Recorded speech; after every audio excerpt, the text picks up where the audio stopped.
Hi all.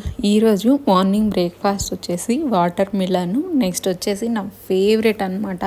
యాక్చువల్గా ఒకప్పుడు నచ్చనిది ఆవకాడోతో sandwich.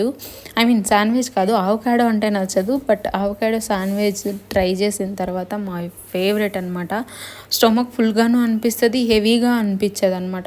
యాక్చువల్గా మనం బ్రెడ్ ఎప్పుడైనా తీసుకొని మనకు స్టొమక్ హెవీగా అనిపిస్తుంది, బట్ ఇలా శాండ్విచ్ చేసుకోండి విత్ బ్రౌన్ బ్రెడ్, చాలా లైట్గా ఉంటుంది. విత్ దట్ ఆమ్లా జ్యూస్ అయితే ప్రిపేర్ చేసుకున్నాను. సో బ్రేక్ఫాస్ట్కి వచ్చేసి ఆమ్లా జ్యూస్, వాటర్ మిలాను, ఇలా శాండ్విచ్తో అయితే కంప్లీట్ చేసుకున్నాం అనమాట. ఇంకా ఆఫ్టర్నూన్ లంచ్కి వచ్చేసి వైట్ రైస్, క్యారెట్, కొద్దిగా చిప్స్ అండ్ సాంబార్ వచ్చేసి ఉల్లగడ్డ బఠానీ కర్రీ అయితే ప్రిపేర్ చేసుకున్నాను అనమాట. ఇంకా ఈవినింగ్ స్నాక్స్కి వచ్చేసి సింపుల్గా ఫిష్ ఫ్రై అయితే చేసుకున్న. ఈ రెసిపీ ఆల్రెడీ పోస్ట్ చేస్తున్నాను, చెక్అవుట్ చేయండి. ఇంకా నైట్ డిన్నర్కి వచ్చేసి ఇంకా డైలీ ఒక టైం అయినా సంగటి తినాలని అయితే సంగటి, సాంబార్